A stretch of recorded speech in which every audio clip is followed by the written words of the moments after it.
This is Karen with newclevelandradio.net, and it's time for Love Letters Live with Janet Galen and Teresa Ayers. Welcome, Teresa. How are you today? I'm excellent. Thank you. So I understand you're going to lead us off. Sure. Are you ready? We're ready. Okay. Hello, I'm Teresa Ayers.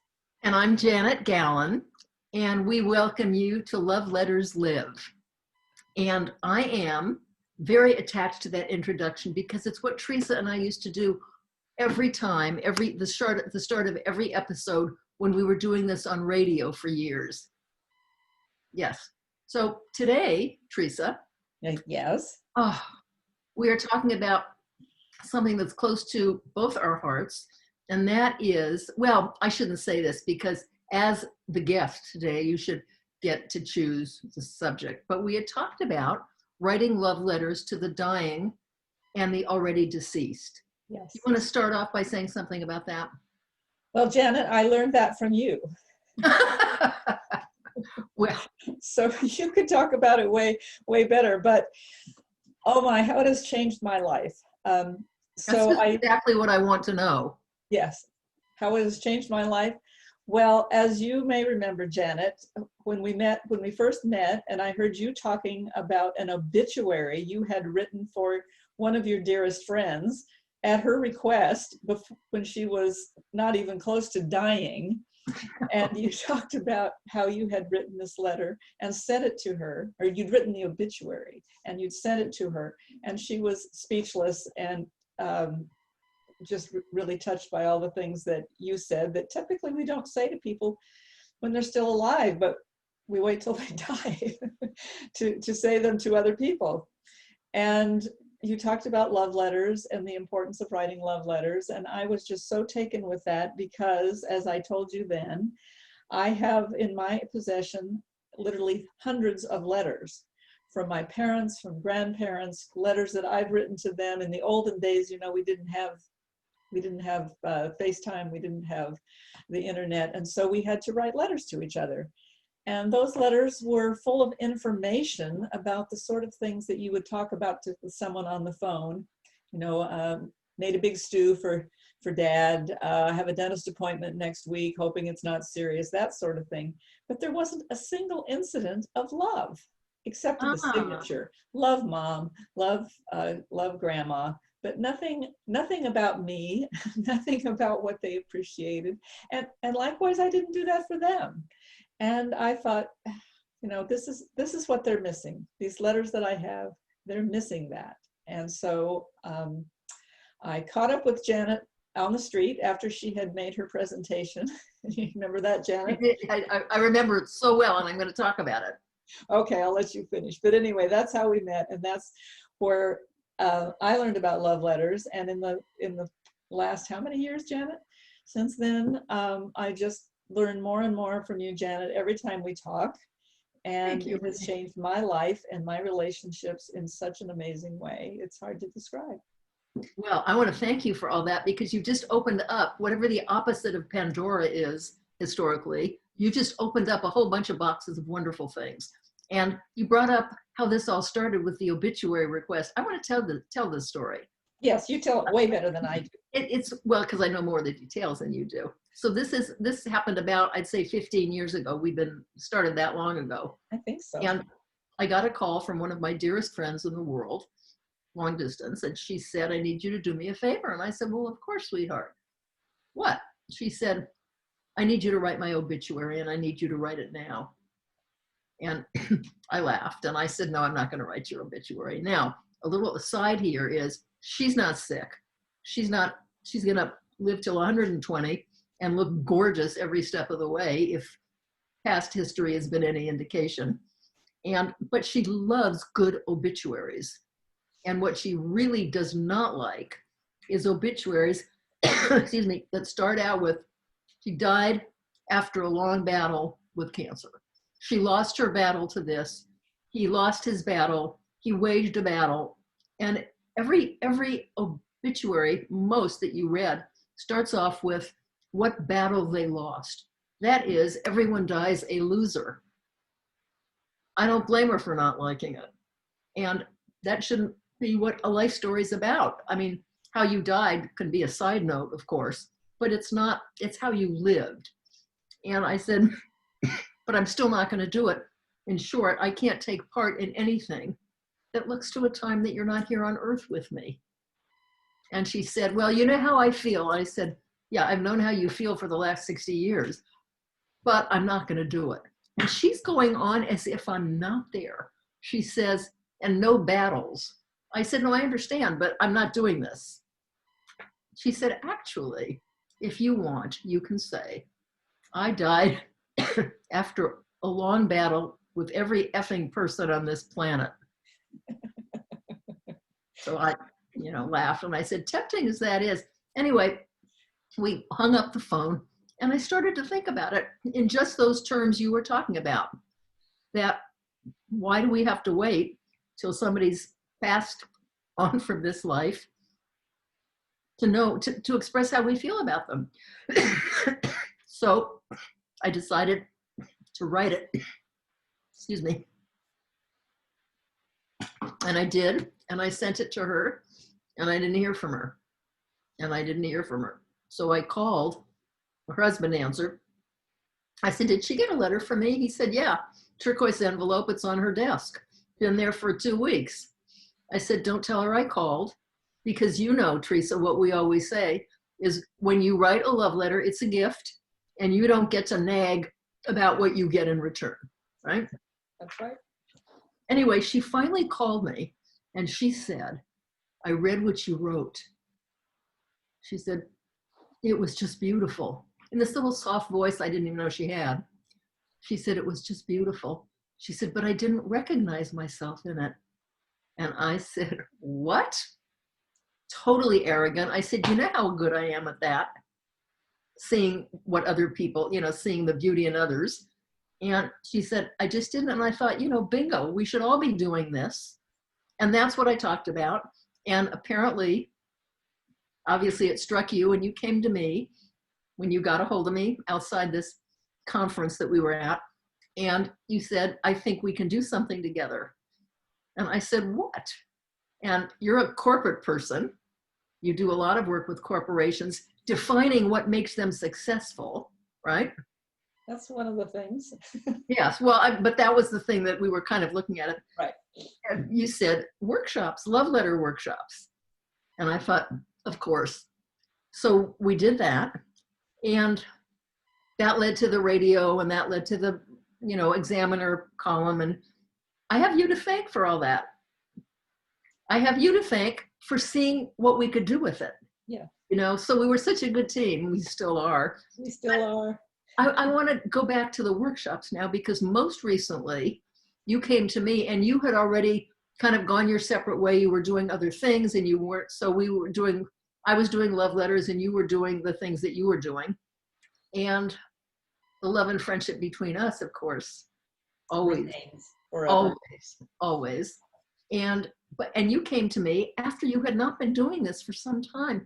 And you said, there's a possibility, an opportunity for us for a love letters workshop on writing to the dying and the already deceased. And you wanted me to do it. Mm-hmm. And I said, yeah, I'd be happy to do it if I do it with you. And so we came together for that.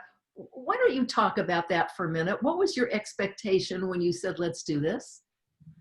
Well, I had been introduced to a big conference that goes on twice a year, once in the Bay Area and once in New York. It's called Reimagine End of Life. And it's an enormous conference of thousands of people get together and they talk and they learn about, they express interest in end of life, all sorts of aspects of it. Yes. Someone introduced that to me. It's not just workshops, it's dance, it's art, it's all kinds of things. Oh, that's right. And I thought, well, that's perfect. Let's have Janet do one on writing to the dead or dying. Well, it was we had talked so much about that. That's right. So many of our guests. Right. So it was a natural for us to do it. And in our workshops, and radio show also, people had written those kind of letters for sure, but a whole workshop devoted to that. I mean, we knew what it could be. And I wasn't sure that people would not be put off by the title, since it was solely to the dying and the already deceased. And would people see that as dismal, you know, as something awful? And they did not. No.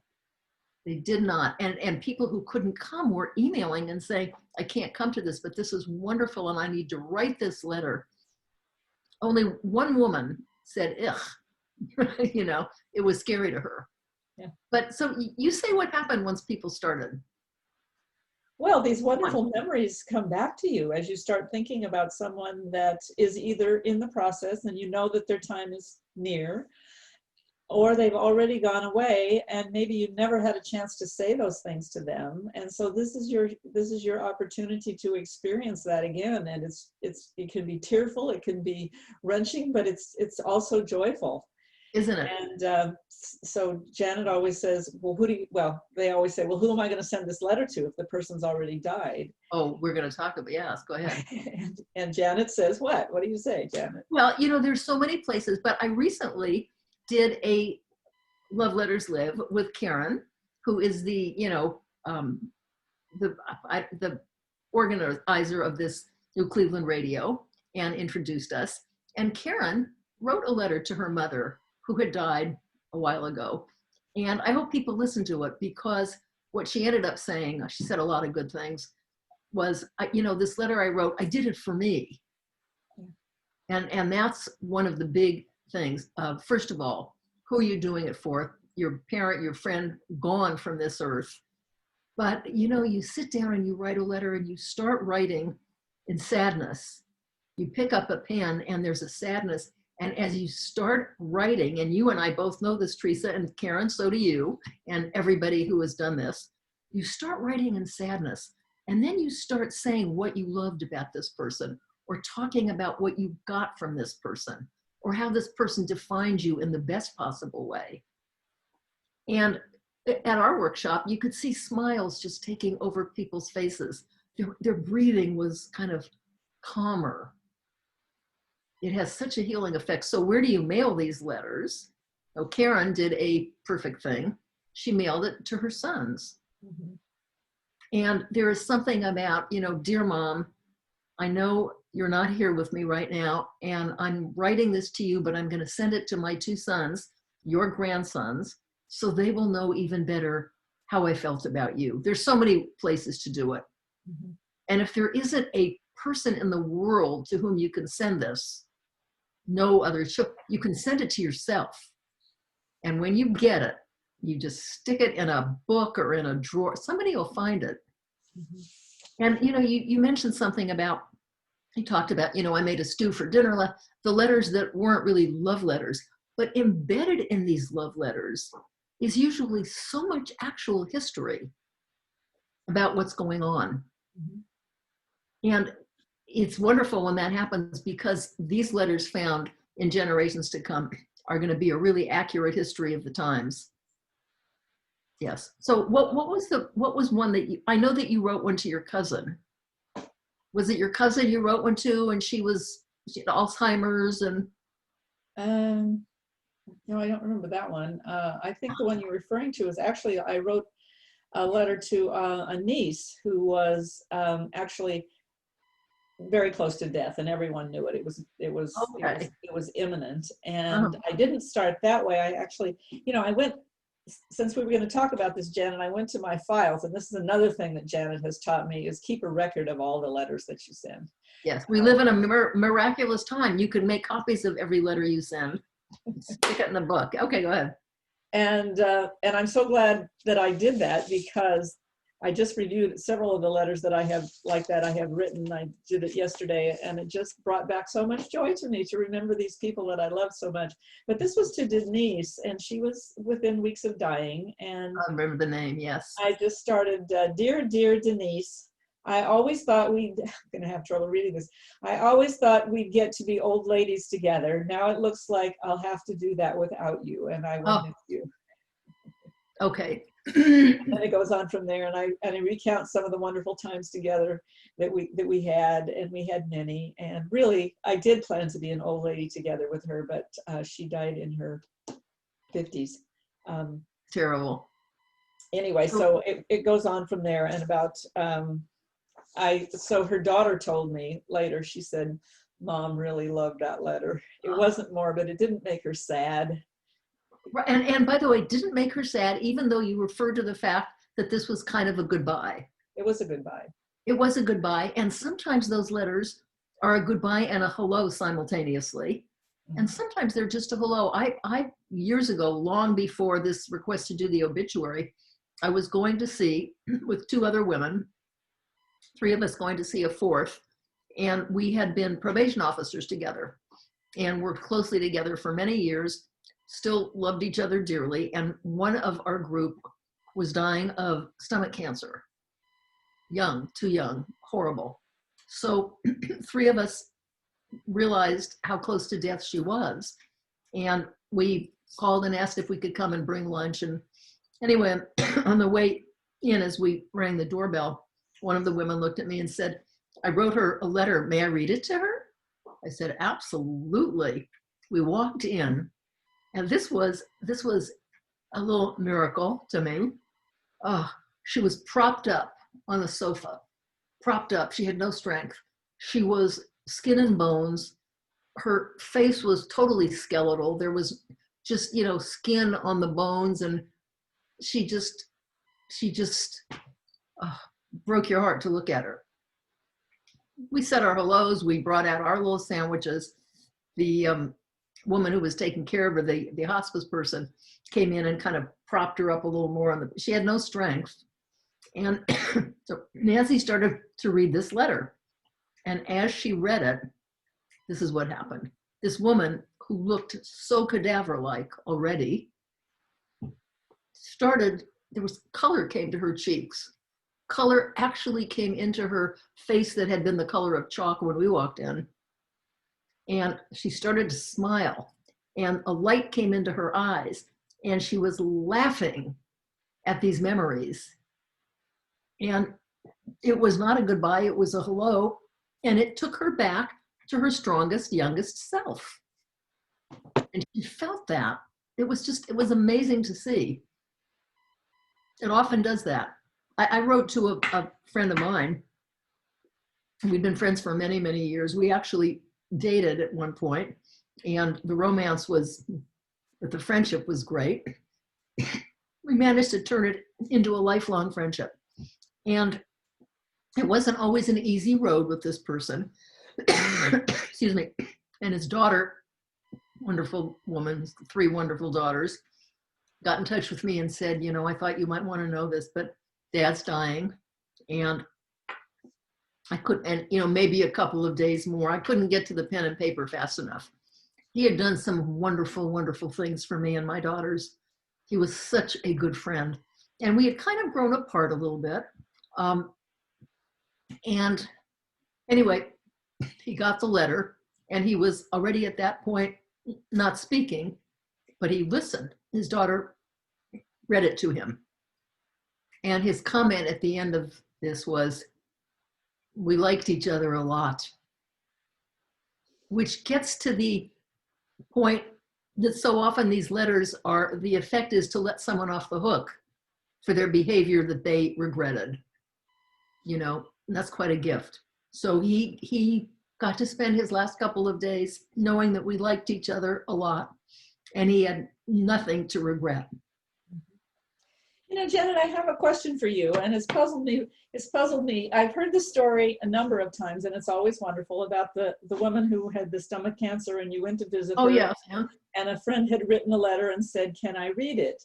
And that was an exception to what you usually recommend about love letters, that the person that wrote the letter doesn't get to be there when the letter is read.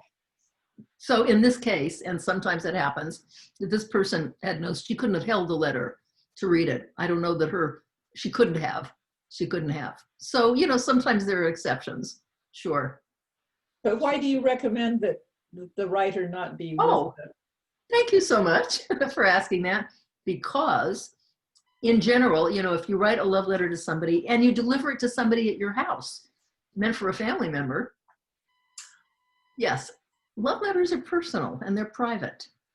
It doesn't matter that you know every word in it because you wrote it. The person who's reading it deserves privacy.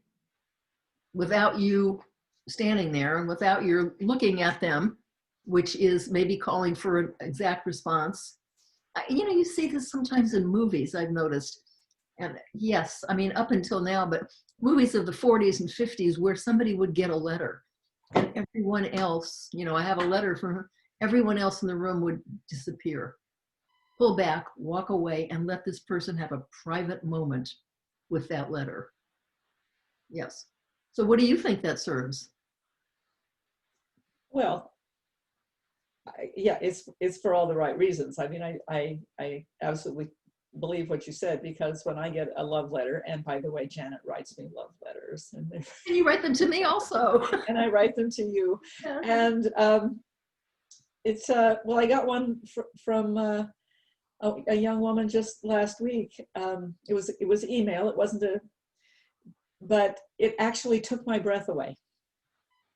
Mm-hmm.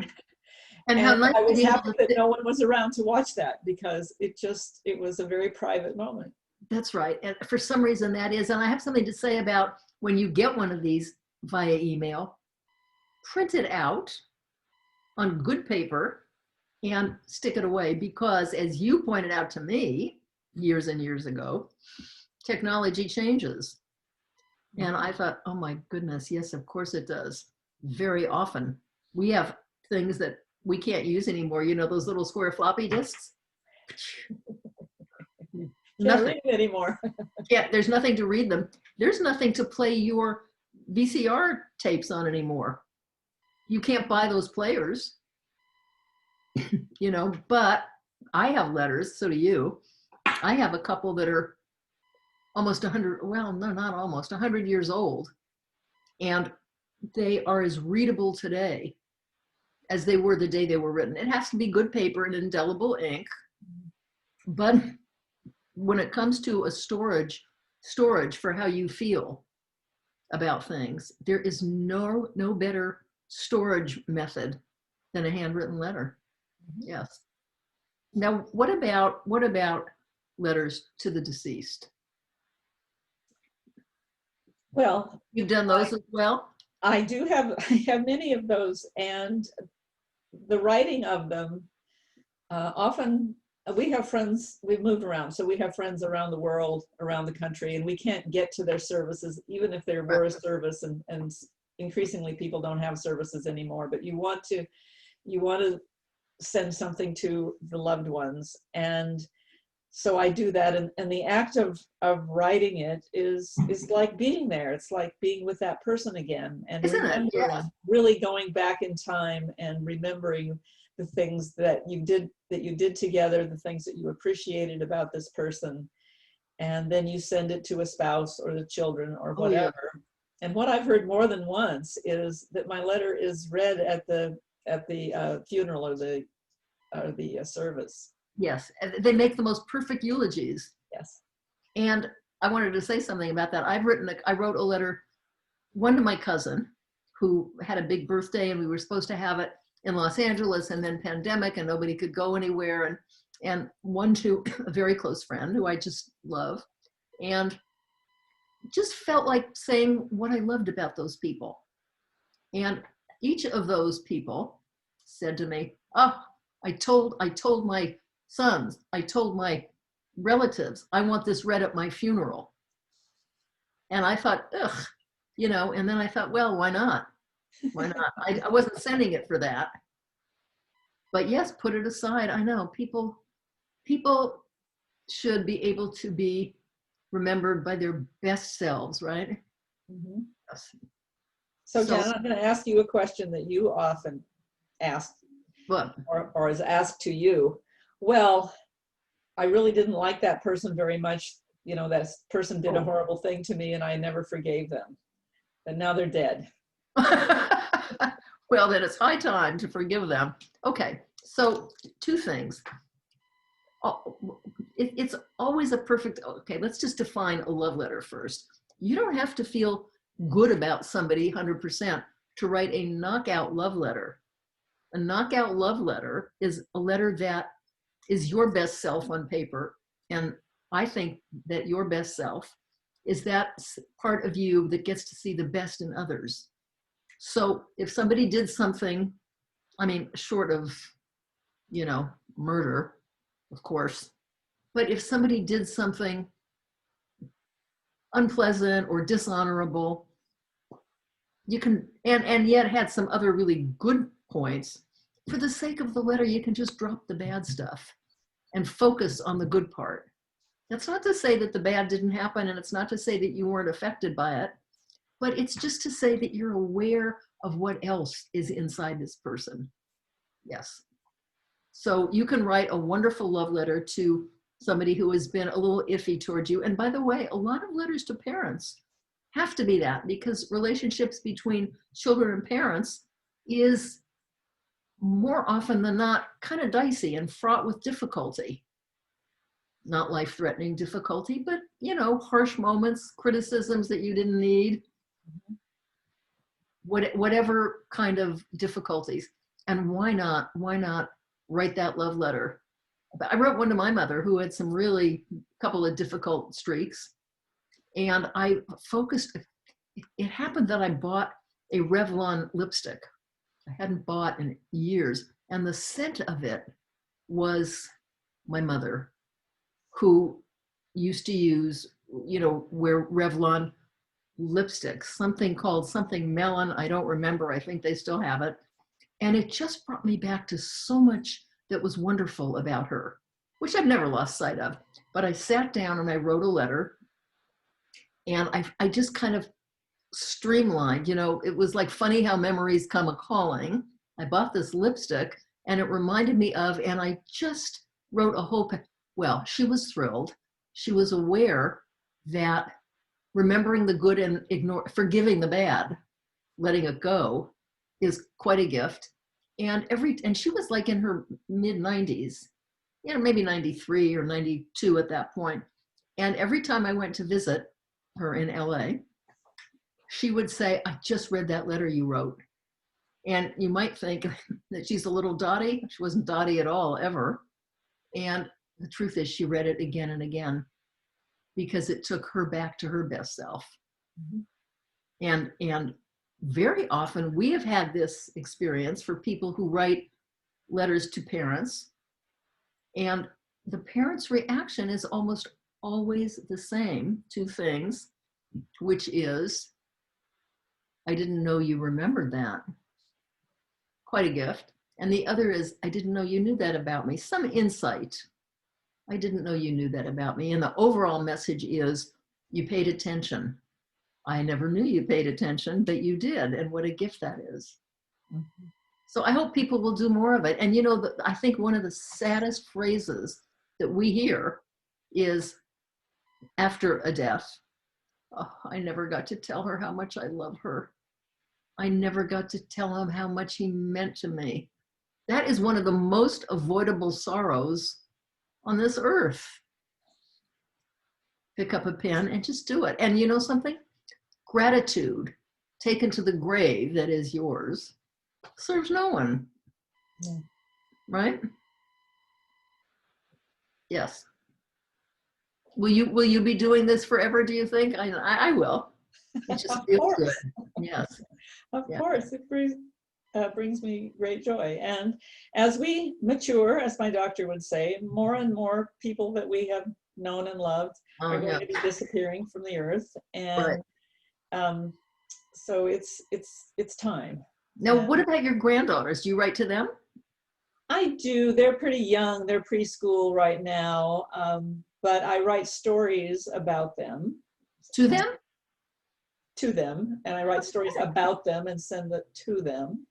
And I'll do more. And is Molly filing those away? I bet. I hope. Me too. Yes. Okay. I hope.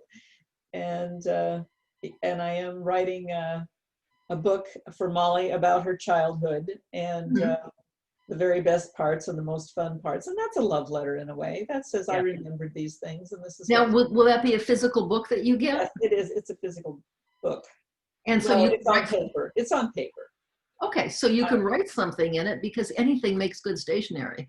Yes. You know, that inside cover of a book is a wonderful place to write a love letter. Oh, honey, thank you for doing this with me. Oh, it's always a joy. Do we always have fun when we're together, Janet? Thank you. Always. I want to say just until next time, Uh-huh. this is Janet Gallen and Teresa Ayers. saying goodbye, and we'll see you soon. Thank you. Bye-bye. And thank you, Karen. This is wonderful.